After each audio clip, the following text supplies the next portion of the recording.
Espace TV. Espace TV, le journal de 13h. Fatoumata Diané.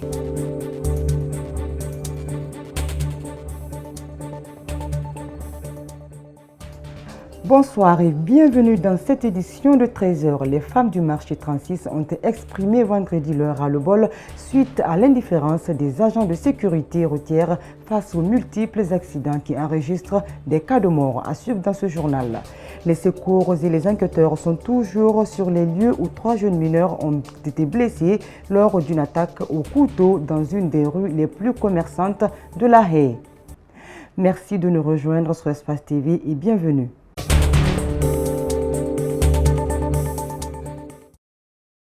Les femmes du marché 36 ont exprimé vendredi leur ras-le-bol pour cause l'indifférence des agents de la sécurité routière face aux multiples accidents qui enregistrent des cas de mort. Ces femmes invitent par la même occasion les autorités de prendre des mesures pour réduire les cas d'accident. Mariama Foudé Camara, Amra Alexilla, suivez.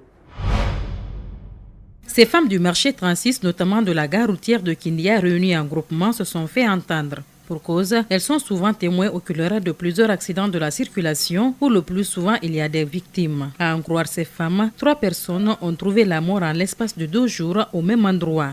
Pour la nuit du jeudi, 2 taxis sont rentrés en collision faisant des victimes. Pour elles, les agents de la sécurité routière sont indifférents.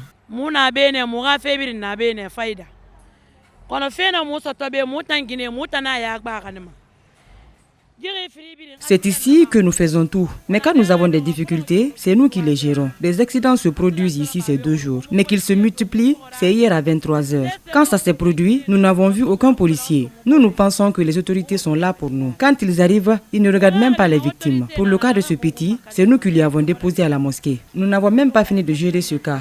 Un autre s'est produit. Ça nous a troublés. C'est pourquoi nous sommes révoltés parce que trop c'est trop.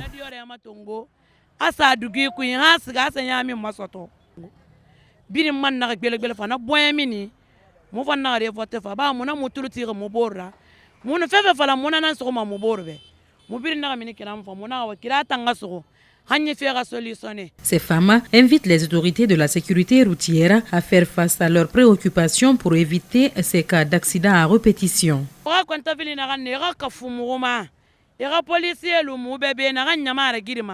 Notre inquiétude, qu'ils nous aident en envoyant des policiers ici pour aider les usagers à traverser. Parce que c'est une seule voie qui est opérationnelle. Donc qu'ils nous aident.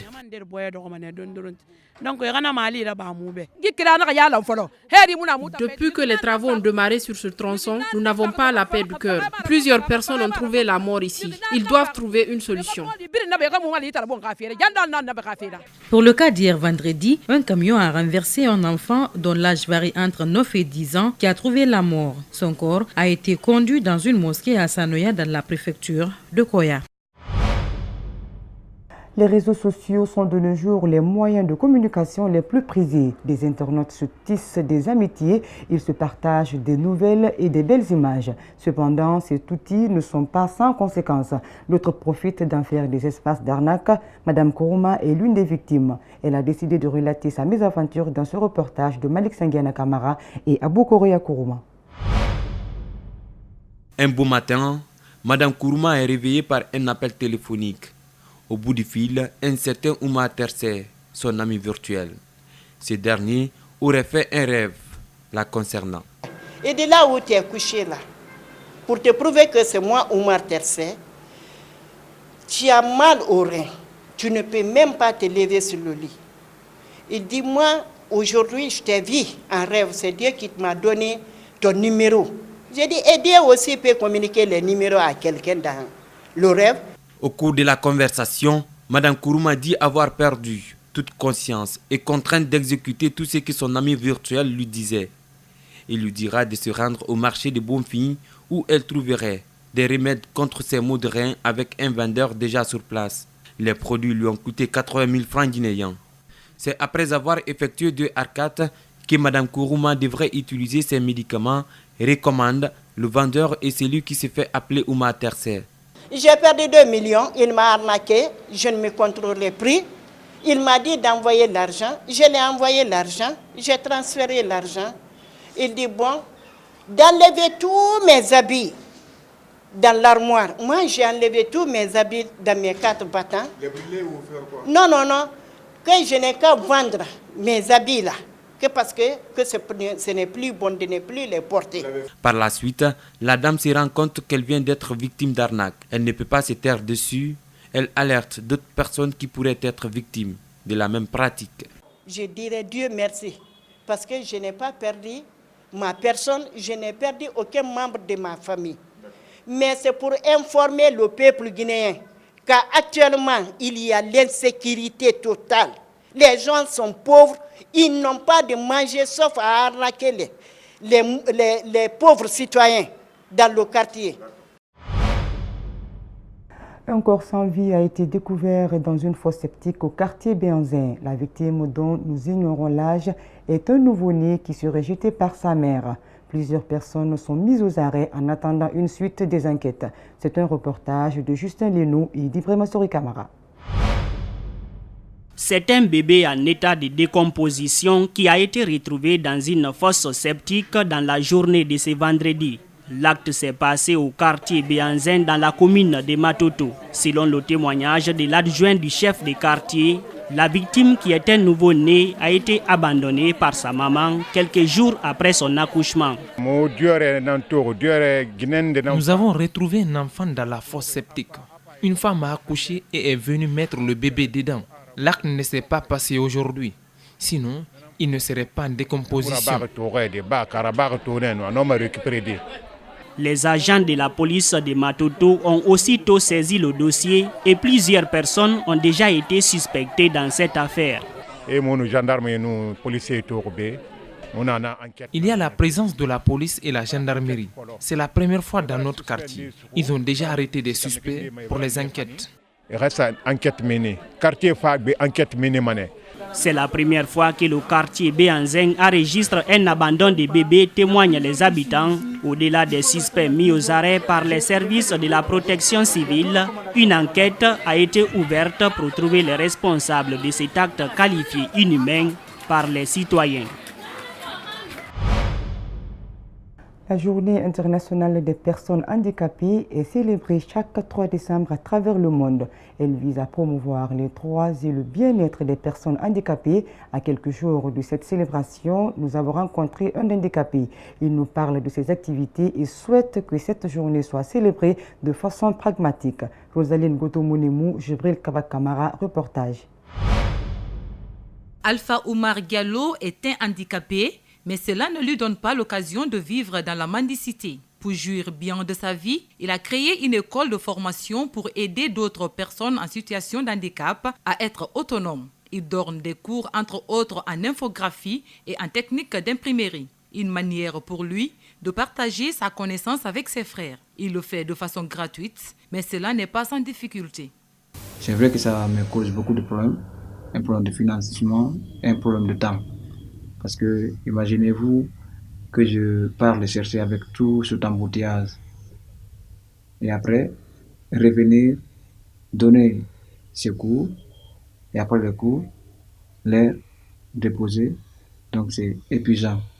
Et je le fais par amour, je le fais par une manière aussi d'exister. Il invite ses frères qui sont dans la même situation d'handicap que lui de ne pas s'apitoyer sur leur sort en se livrant à la mendicité. Il leur demande de prendre conscience et de faire un métier. Rien n'est impossible. Moi, je me dirais que ce qui est plus difficile, c'est de perdre la conscience.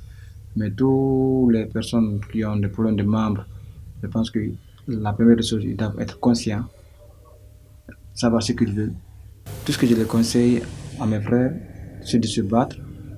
À l'occasion de la célébration de la Journée internationale des personnes handicapées célébrée chaque 3 décembre à travers le monde, Alpha Oumar Diallo souhaite que cette journée soit consacrée à la sensibilisation et aux travaux pratiques afin de motiver d'autres à emboîter les pas. J'aimerais bien que cette journée soit une journée de sensibilisation de tous les bords et que cela soit une journée où ces personnes handicapées vont pouvoir exposer chacun son talent. Et peut-être que ça va motiver d'autres frères handicapés, voir que Il y a nos frères aussi qui travaillent bien. Cette année, la Journée internationale des personnes handicapées met l'accent sur le rôle et la participation des personnes en situation de handicap dans le développement inclusif, équitable et durable, comme prévu par le programme de développement durable à l'horizon 2030. Journée de sensibilisation pour la paix et la tolérance en Guinée. L'ONG, ou Jeunes Conscientes d'Afrique, JAC en abrégé, qui a procédé au lancement de la cérémonie de lancement qui s'est tenue au Centre islamique de Donka. Le secrétaire général des affaires religieuses a assuré la présidence.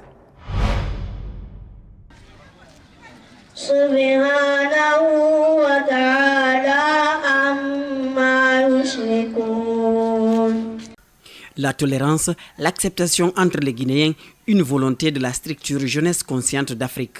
C'est pourquoi est réunie autour d'une conférence plusieurs citoyens et fidèles.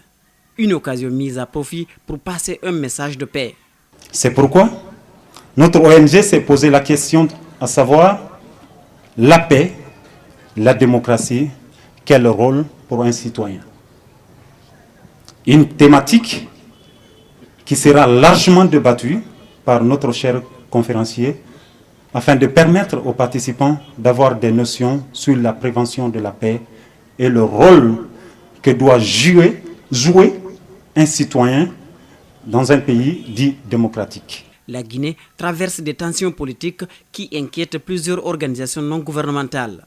Nous ne pouvons affirmer avec certitude qu'il y a eu des conflits, mais les divergences idéologiques, ethniques, sociales et politiques qui persistent dans notre pays nous donnent l'impression d'un malentendu qui pourrait nous y conduire à une éventuelle histoire douloureuse, ce qui n'est pas le souhait de personne. Le secrétaire général aux affaires religieuses a présidé cette conférence. Ali Jamal Bangoura salue cette initiative et promet d'appuyer ces jeunes. Tout d'abord, je voudrais féliciter et encourager l'association des jeunes conscients d'Afrique pour cette initiative patriotique. Prôner la paix, tolérance, cohésion sociale, c'est notre objectif principal à jouer dans notre pays. Je suis là pour encourager cette association, pour cette activité. Safari à Conakry, c'est le nom d'un film qui parle de l'immigration irrégulière en Afrique.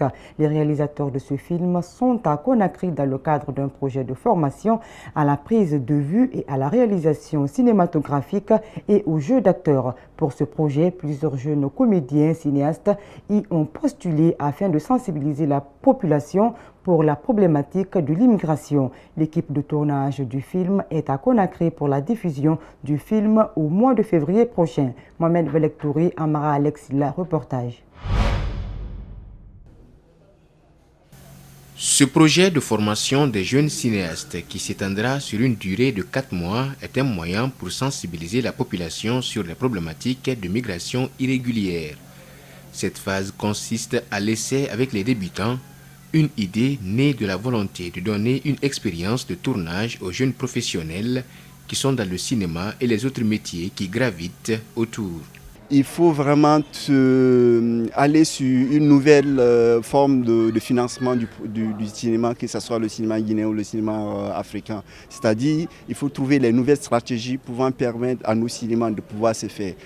Un atout pour les jeunes comédiens et techniciens afin de toucher une large population.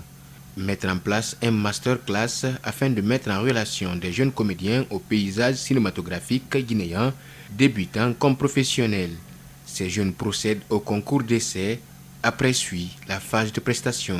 Ce n'est pas ma toute première expérience de passer un casting, parce que là j'ai passé le casting depuis mon premier casting, je vais dire, c'est en 2015. Et de 2015 de nos jours, j'ai passé beaucoup de castings. Tout ce qui y va dans l'évolution du cinéma en Guinée, dans mon pays surtout, ça m'intéresse vu que c'est mon art. J'aimerais bien que le cinéma essaie d'avoir une autre image, surtout avec la jeunesse d'aujourd'hui. Afin de donner une implication à ce tournage de film Safari à Conakry, Les initiateurs de ce projet tiennent à réunir des jeunes comédiens en réalisant un film de cinéma d'un long métrage de 90 minutes qui sera un apprentissage de première qualité. Donc moi j'ai déjà travaillé avec l'équipe de jeunes, bien sûr, là on est en train de faire le casting pour repérer les acteurs. Mes techniciens, ça fait quelques semaines, quelques mois déjà que je travaille avec eux, donc voilà, on est en train de les former également, mais bon, voilà, ils sortent généralement de l'ISAG, donc l'Institut de formation, et voilà, ils ont maintenant besoin d'une expérience professionnelle pour vraiment acquérir tous les dernières techniques. Ces jeunes portés par cette expérience ne seront que le fer de lance et l'avenir du cinéma en Guinée qui bat de l'aile. La diffusion du film est programmée au mois de février prochain, qui met en lumière des problématiques essentielles qui s'opposent au développement du pays. Sport dans ce journal, nommé récemment entraîneur de l'équipe nationale senior dames de handball en remplacement de Clément Petit, Jean-Louis Leblond est à Conakry depuis lundi dernier avec son équipe pour un stage. La fédération a profité pour le présenter à la presse jeudi soir à son siège. Le compte rendu de Mamadou Boiba et Mohamed Bangoura est rendu par Sekou Kamara. Suivez. Le président de la Fédération guinéenne de handball soutient que le nouvel entraîneur a été choisi à cause de son expérience. Son contrat court jusqu'en décembre 2020. Sa mission, qualifier la Guinée au prochain championnat du monde. Notre objectif, c'est comment faire qualifier la Guinée pour le championnat du monde. 2021, le championnat du monde 2021, il y a 5 places pour l'Afrique.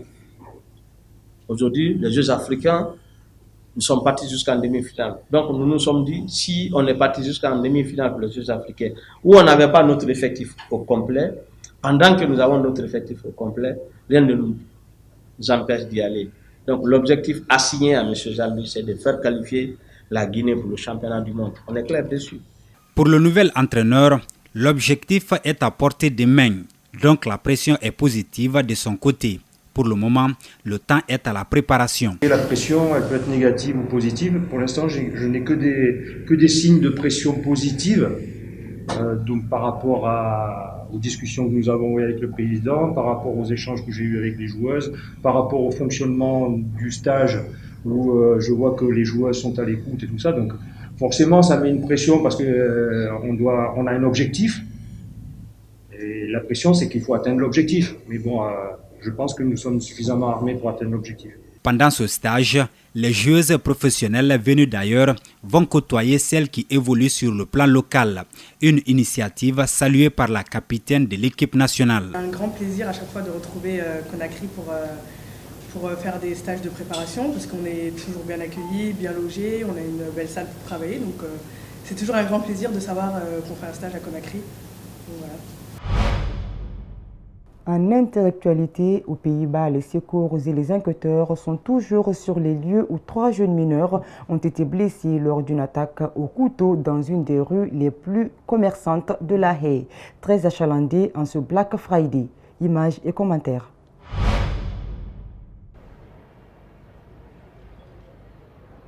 Trois personnes mineures ont été blessées ce vendredi 29 novembre au soir lors d'une attaque au couteau dans l'une des rues les plus commerçantes de La Haye, très achalandée en ce Black Friday, a annoncé la police néerlandaise. Selon les médias néerlandais, les victimes ont été précisément ciblées et la piste terroriste a été écartée. Mais la police s'est refusée à toute conclusion quelques heures après une attaque au couteau qualifiée de terroriste à Londres qui a fait 2 morts et des blessés et au cours de laquelle le suspect a été tué. Les 3 personnes blessées sont mineures et ont toutes pu sortir de l'hôpital pour regagner leur domicile, a déclaré la police sans préciser leur âge.